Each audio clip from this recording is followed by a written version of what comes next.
test is in 4-part, Part 1, Part 2, Part 3, and Part 4. Now look at Part 1. Part 1.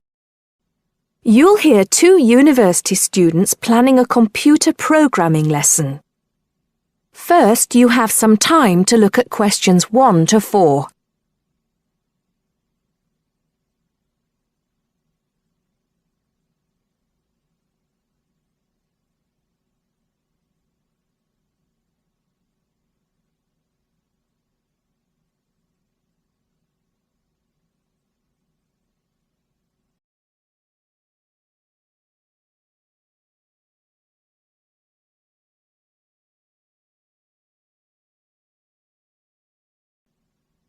Now listen carefully and answer questions 1 to 4.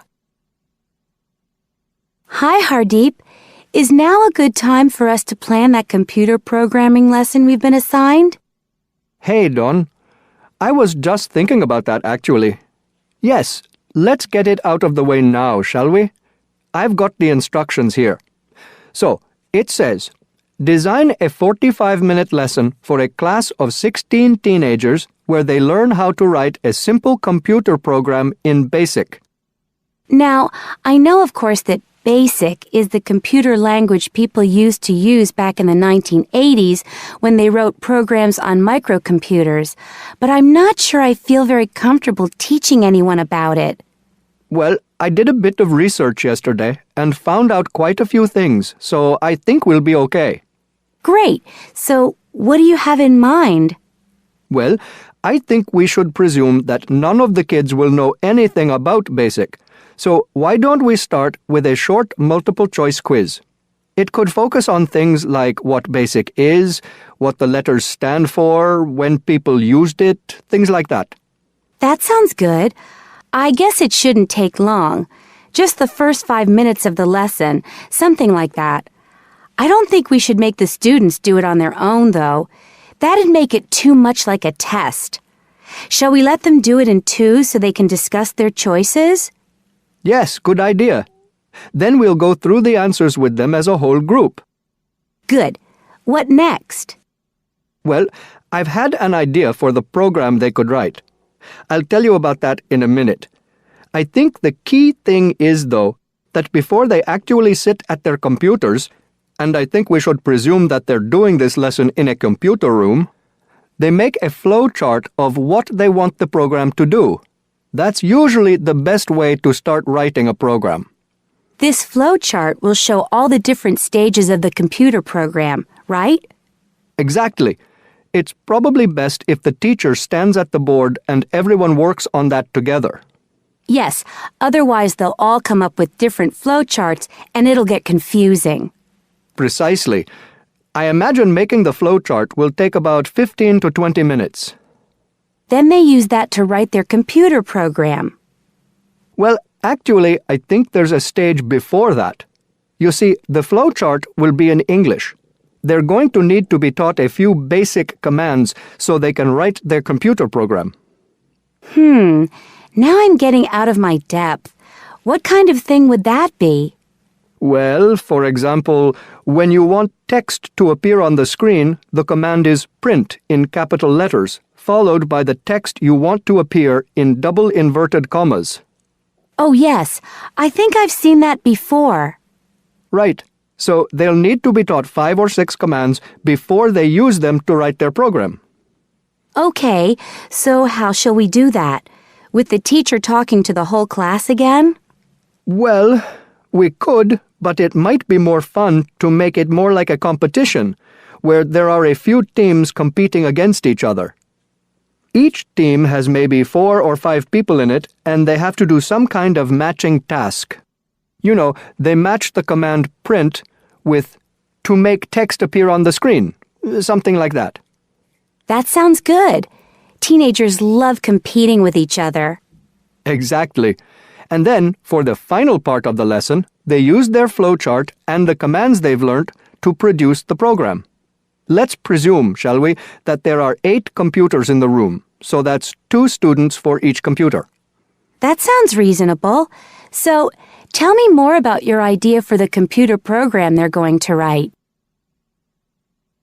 Before you hear the rest of the conversation, you have some time to look at questions 5 to 10.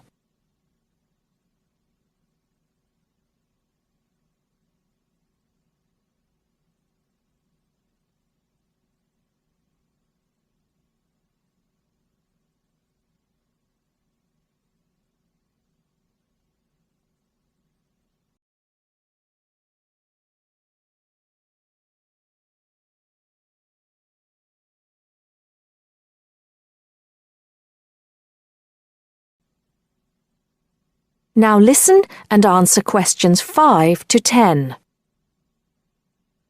Okay, so it's a very simple program. I've actually written it down here so we can go through it together. Okay, so the first line says 10 CLS. What on earth does that mean? Well, every line of a basic computer program starts with a number. They usually go up in tens, so the first line is 10, the second 20, and so on. And CLS is the command we use in BASIC to clear the screen. Oh, I see. So that's just telling the computer to start with a blank screen. Exactly. Then we move on to the next line. So this one says 20, print, guess a number between 1 and 10. Right, I see. That appears on the screen. It's not that difficult, is it, when you get the hang of it? Let's see if I can work out the next one. 30, input I. Oh, not sure about that. Well, all that's saying is that the person playing types in a number. Input is the basic command for type in, and I just means any number you like. Oh, okay. Then what happens next depends on what the number is. So we've got 40 if I is less than 1, or if I is greater than 10. Then print. Bad choice. Right, so if they type, say, 0 or 11, that appears on the screen. Exactly. And then this next line takes them back to where it asks them to type in a number between 1 and 10. That's line 50. I see. And line 60 says, if I equals 6, then print. Correct. Ah, okay. So if they've typed 6, they've got it right. And if they haven't typed 6, which is the next line, then try again comes up on the screen, and that takes them back to where they choose another number. It's clever. Well done.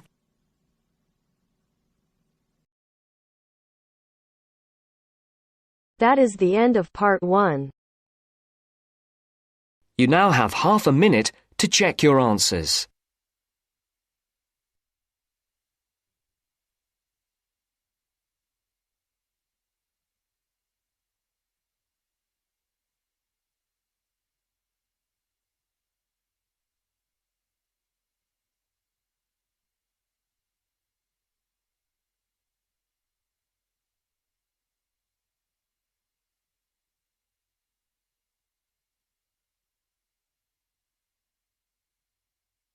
Part 2.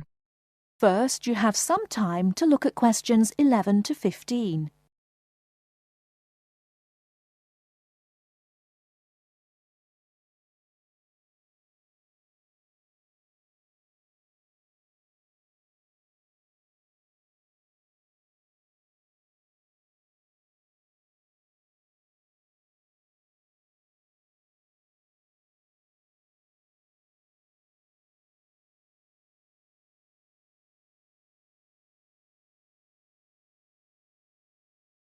Now, listen carefully and answer questions 11 to 15.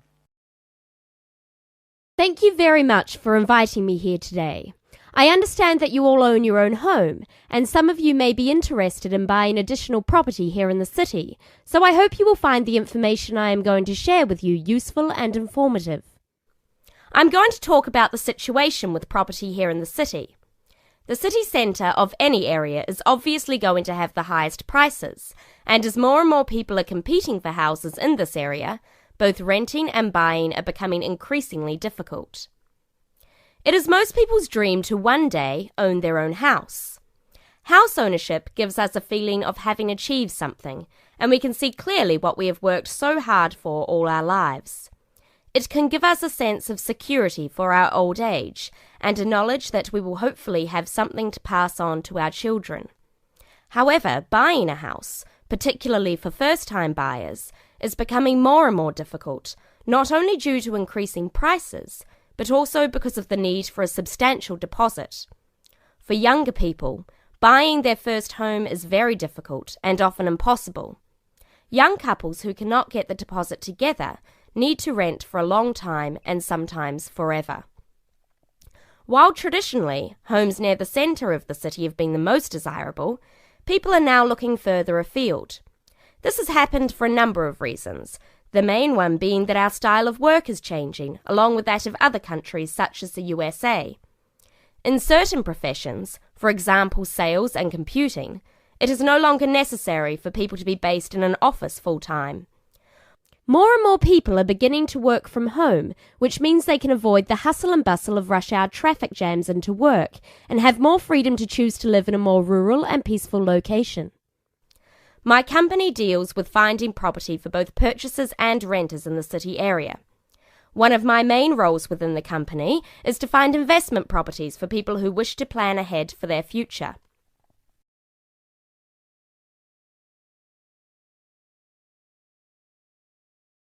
Before you hear the rest of the talk, you have some time to look at questions 16 to 20.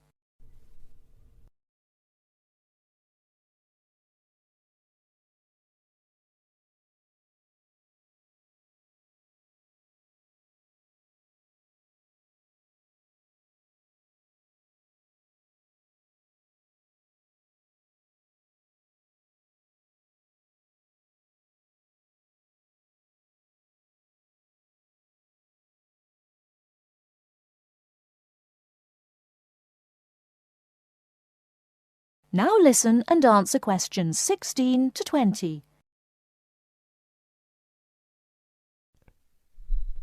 An investment property is usually at the cheaper end of the market. People buy investment properties not to live in, but in addition to their own home in order to rent it out to other people. The advantage of putting your savings into property for the future is that you can be pretty certain that, as a long-term investment, your money will safely increase in value in line with inflation. Many people are turning to property investment instead of pension schemes, as we hear the horror stories of countries such as the UK, where people have invested all their lives into their pension schemes to find that now their money is relatively worthless. Houses automatically earn what is known as capital gains. That is, for every year you own the property, it becomes more valuable and often gives a better rate of interest on your money than most banks do. However, that is not to say there are no risks. There are people who buy property when the market is high and prices are inflated beyond their true value, only to find that when the housing market slows down, they are in a state of negative equity. Negative equity is a situation that arises when you owe more for the house than the house itself is worth. In short, the best advice is to be aware of the ups and downs of the housing market. Property investment, if handled correctly, can be enormously satisfying. I hope that this has given you an insight into the basics of the property market. Thank you for listening. Please raise your hand if you have any questions and I will try to be of assistance.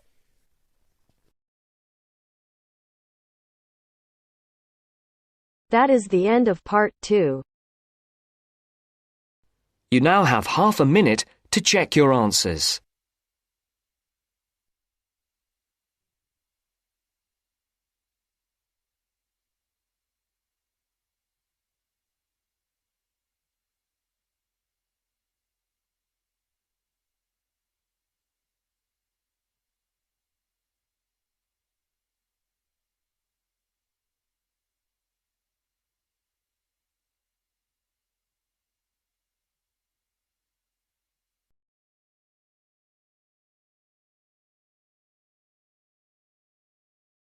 Now turn to Section 3.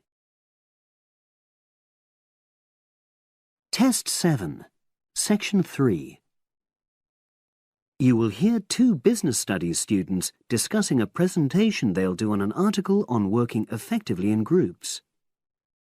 First, you have some time to look at questions 21 to 26.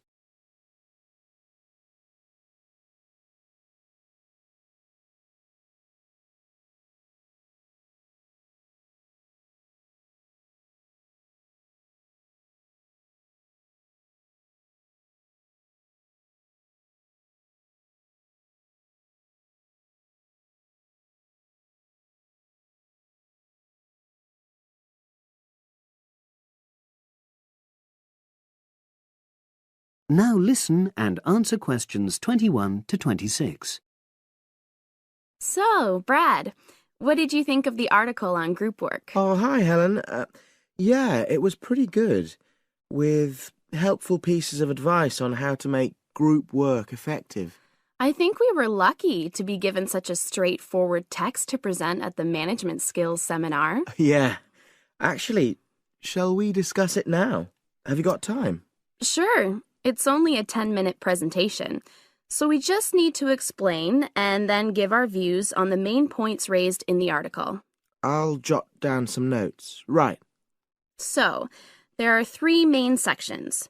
I suggest we start with listening. Yeah, effective listening in groups, because it's not something that's frequently covered on courses in our field. No, and we should say that in the presentation. Yeah. And also effective listening's pretty simple, you know. I don't think it's hard to learn. Well, people think it's easy, but in my experience, most of us tend to be very lazy listeners. Okay, I wouldn't argue with that. Something I do think we should emphasize is the power of the listener's posture, gestures, etc., in making speakers feel respected. Not that you're just waiting for them to finish before jumping in with your own ideas. Uh-huh. Okay, right. The next section is on goal setting. Let's make sure we're clear what the article says on this. Yeah. Well, firstly, it says that all group members must be given time to explain their own goals. That's it, yeah. And then did it say that the whole group should agree on common goals? That's a bit too strong. It's more that everyone's agendas should be equally acceptable.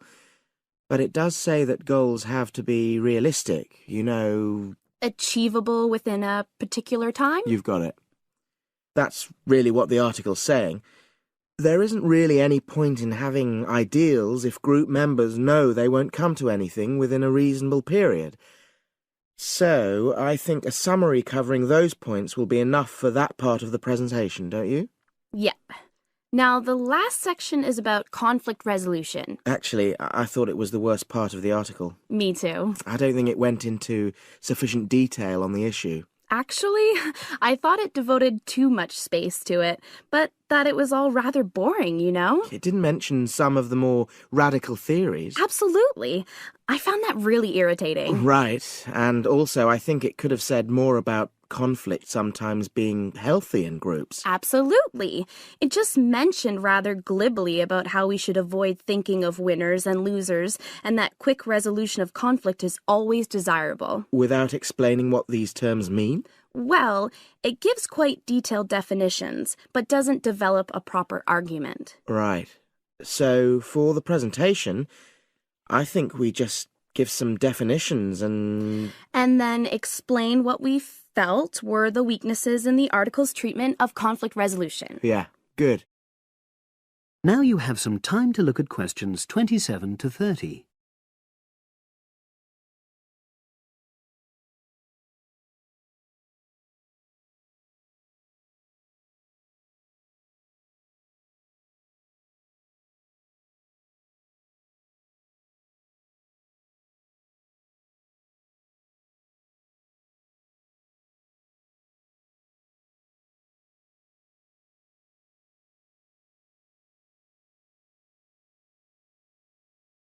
Now listen and answer questions 27 to 30. So, let's think about what we have to prepare for the actual presentation. Well, I suppose we'll use PowerPoint, but I'm hopeless at using it, especially if it has any visuals. I really have to look into doing a course on it because I know I'll need it in the future. Don't worry, I'm quite happy using PowerPoint and I'll put it together when everything else is ready. That's a relief. But yes, do that later. Okay. Now, I heard the tutor saying we have to include some well-chosen quotations from the article. I'm not sure if we do. I'll email him to find out. No need. I can just have a look at the specs he gave us when he set the task. That'll be quicker. But the tutor definitely said we have to prepare a handout to go with the talk. I'm not really sure how we do that. Sarah did one last year. Who's she? She's doing the same option as me on marketing. I'll ask her advice on what to include. Great. So that just leaves the bibliography at the end. I suppose it'll mainly be articles. Yeah, so we'll just look on the web, and we can leave that till later. But we've been advised against that. Well, we could have a look through some journals in the library. I think we should start by looking through module handbooks. I think that'll give us some good leads. Yeah, you're probably right. So, that's all the topics. That is the end of section 3. You now have half a minute to check your answers.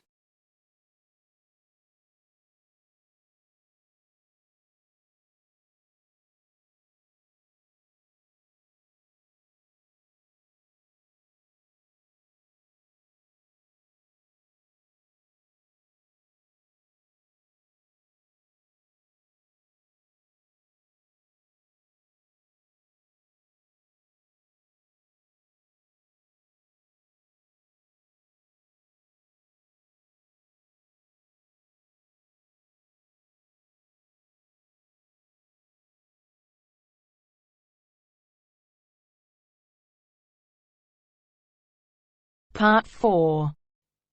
You will hear a lecturer in education talking about some experiments done in the USA to investigate the effects of reducing class sizes.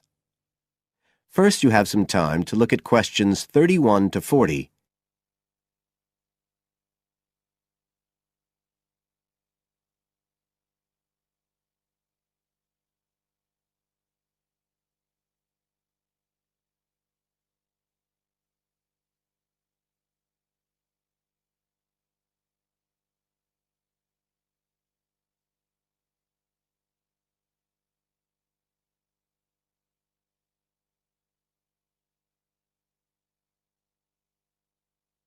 Now listen carefully and answer questions 31 to 40.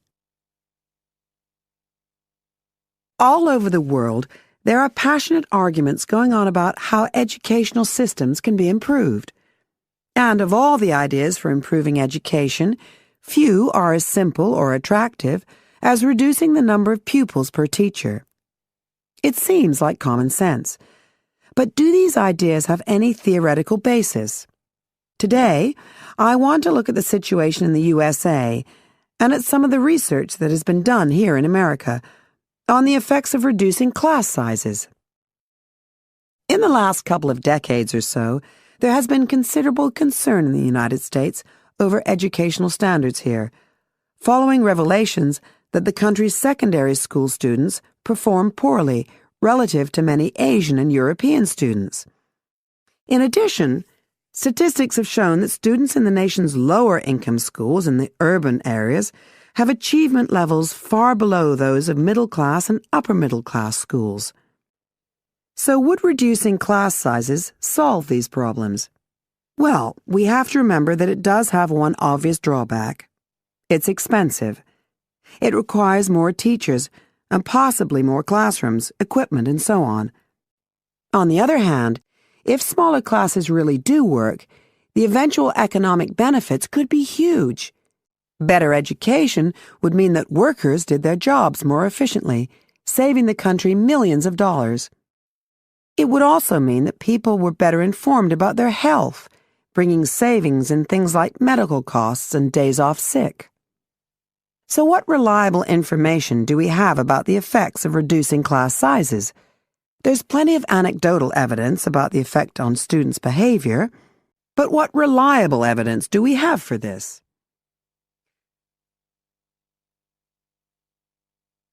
Let's have a look at 3 research projects that have been carried out in the USA in the last couple of decades or so. The first study I'm going to look at took place in the state of Tennessee in the late 1980s. It involved some 70 schools. In its first year, about 6,400 students were involved, and by the end of the study, 4 years later, the total number involved had grown to 12,000. What happened was that students entering kindergarten were randomly assigned to either small classes of 13 to 17 students or regular-sized classes of 22 to 26. The students remained in whatever category they had been assigned to through the 3rd grade. And then, after that, they joined a regular classroom. After the study ended in 1989, Researchers conducted dozens of analyses of the data. Researchers agree that there was significant benefit for students in attending smaller classes, and it also appears that the beneficial effect was stronger for minority students. However, there's no agreement on the implications of this. We still don't know the answer to questions like how long students have to be in smaller classes to get a benefit, and how big that benefit is, for example. The second project was much larger and took place in California. Like the Tennessee study, it focused on students from kindergarten through to grade 3, but in this case, all schools throughout the state were involved. The experiment is still continuing, but results have been very inconclusive, with very little improvement noted. And the project has, in fact, also had several negative aspects. It meant an increased demand for teachers in almost all California districts. So the better-paying districts got a lot of the best teachers, including a fair number that moved over from the poorer districts. And there were a lot of other problems with the project. For example, there weren't any effective procedures for evaluation. All in all, this project stands as a model of what not to do in a major research project. A third initiative took place in the state of Wisconsin at around the same time as the California project began, and it's interesting to compare the two. The Wisconsin project was small.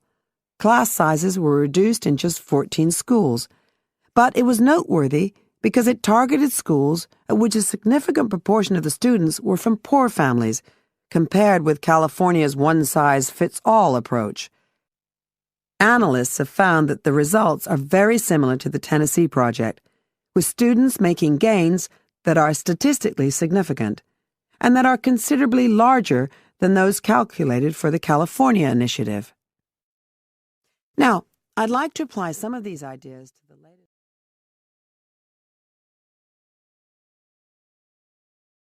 That is the end of part 4. You now have half a minute to check your answers.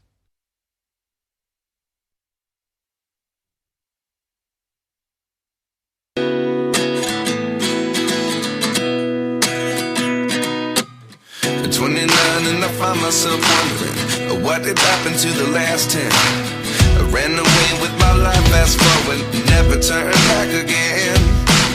It's kind of funny that the more we pass time, the more we need to set the rewind. And 19 was the year I had to leave you, but now I'm seeing all the signs. Is this really happening? I can't believe it's true. I'm just as surprised as you.